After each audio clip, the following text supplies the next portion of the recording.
আপনার ভোটার কার্ডে কি আপনার বাবার নাম বা বয়সের সাথে আপনার বয়সের পার্থক্য লজিক্যাল বা যুক্তিযুক্ত আছে?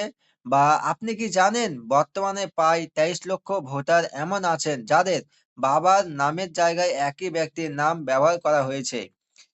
প্রায় ১,৩৬,০০,০০০ ভোটারের তালিকা কেন হঠাৎ ৯৪ লক্ষে নেমে এলো? বাকি ৪১ লক্ষ ভোটারের সাথে ঠিক কী ঘটল? যদি এই প্রশ্নগুলোর উত্তর আপনার জানা না থাকে তবে আজকের ভিডিওটি আপনার জন্য অত্যন্ত জরুরি, কারণ আপনার একটি ছোট্ট ভুল বা বিরল তথ্যের অমিল আপনার ভোটার কার্ড বাতিল করে দিতে পারে। তোমরা যদি আমার চ্যানেলে নতুন হয়ে থাকো, চ্যানেলটিকে সাবস্ক্রাইব করে পাশে থাকা বেল আইকনটি প্রেস করে দিবেন। চলুন ভিডিওটা শুরু করি। তো দেখুন, নির্বাচন কমিশন থেকে এসআইআর বা ভোটার তালিকা শুদ্ধিকরণ নিয়ে এক চাঞ্চল্যকর তথ্য সামনে এসেছে।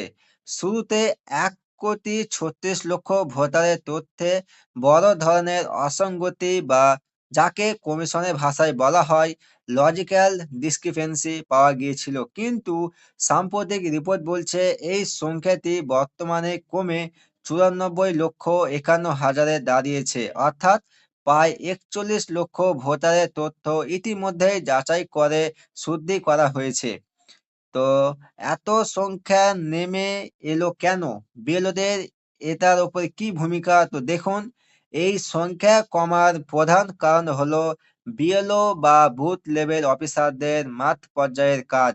বিএলওরা বাড়ি বাড়ি গিয়ে নথিপত্র যাচাই করছেন। দেখা যাচ্ছে অনেকের ক্ষেত্রে অসঙ্গতিগুলো খুব সামান্য ছিল। যেমন নামের বানানে ছোটখাটো ভুল। এগুলো বিএলওরা হাতে হাতে সংশোধন করে দিচ্ছেন। এর ফলে লক্ষ লক্ষ ভোটারের নাম ওই অসঙ্গতিপূর্ণ তালিকা থেকে বাদ পড়ে মূল তালিকায় ফিরে আসছে। তো দেখুন, লজিক্যাল ডিসক্রিপেন্সির প্রধান ৫টি ক্যাটাগরি কি? কমিশন ঠিক কি ধরনের ভুল ধরছে যা আমাদের বুঝতে হবে? প্রধান ৫টি ক্যাটাগরি হলো যে ১. বাবার অনেক সন্তান। প্রায় ২৩ লক্ষ এমন ভোটার আছেন যেখানে একজন ব্যক্তিকে ৬ জন বা তার বেশি ভোটার তাদের বাবা হিসেবে পরিচয় দিয়েছেন, যা কমিশনের কাছে সন্দেহজনক মনে হয়েছে। ২ হচ্ছে নামের বিশাল ফারাক। মানে প্রায় ৪১ লক্ষ ভোটারের ক্ষেত্রে দেখা গেছে ২০০২ সালের নথির সাথে বর্তমান নামের কোনো মিল নেই অথবা নাম পুরোপুরি বদলে গেছে। ৩ হচ্ছে অস্বাভাবিক বয়সের পার্থক্য। বাবা বা সন্তান। প্রায় ৪ লক্ষ ভোটার এমন আছেন যাদের বাবার বয়সের সাথে তাদের বয়সের পার্থক্য ১৫ বছরেরও কম। আবার ৮ লক্ষ ক্ষেত্রে বাবার বয়স সন্তানের থেকে ৫০ বছরও বেশি পার্থক্যে রেকর্ড করা হয়েছে। ৪ কি হচ্ছে ঠাকুরদার বয়সের অসঙ্গতি। প্রায় ৩ লক্ষ ভোটারের নথিতে দেখা গেছে তাদের ঠাকুরদার সাথে বয়সের পার্থক্য ৪০ বছরের কম, যা যৌক্তিকভাবে অসম্ভব। ৫ হচ্ছে স্পেলিং মিস্টেক। নামের বানানে এমন কিছু ভুল যা বিএলওরা সমাধান করতে পারছেন না, সেগুলোকেও এই তালিকায় রাখা হয়েছে। তো দেখুন, কাদের হিয়ারিং বা শুনানিতে যেতে হবে? যাদের সমস্যাগুলো সামান্য, বিএলওরাই তার সমাধান করে দিচ্ছেন, কিন্তু যাদের সমস্যা বড়, যেমন ধরুন বয়স বা পারিবারিক লিঙ্কে বড় ধরনের জটিলতা, তাদের কিন্তু নির্বাচন কমিশন থেকে হিয়ারিং এর নোটিশ পাঠানো হচ্ছে। বর্তমানে প্রায় ৩২ লক্ষ ভোটারের হিয়ারিং নোটিশ ইস্যু করা হয়েছে।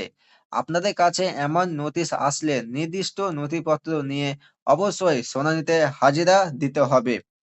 তাহলে আপনার করণীয় কি? দেখুন, মনে রাখবেন এই ৯৪ লক্ষের তালিকাটি এখনো কমছে। বিএলও যখন আপনার বাড়িতে আসবেন তাকে সঠিক নথি যেমন আধার কার্ড বা জন্ম সার্টিফিকেট দেখান। আপনার এলাকায় বিএলও আসা শুরু হয়েছে কিনা সেদিকে নজর রাখুন। ভোটার তালিকা থেকে নাম কাটা যা মানে শুধু পরিচয় হারানো নয়, এটি আপনার গণতান্ত্রিক অধিকারের ওপর আঘাত। আজকের এই তথ্যগুলো যদি আপনার উপকারে আসে তবে ভিডিওটি শেয়ার করে অন্যদেরও সচেতন করুন। আপনার মনে যদি কোনো প্রশ্ন থাকে কমেন্টে অবশ্যই জানান।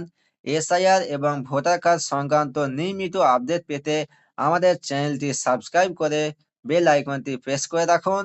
ততক্ষণ আপনারা সুস্থ থাকুন, ভালো থাকুন। দেখা হচ্ছে পরের ভিডিওতে। ধন্য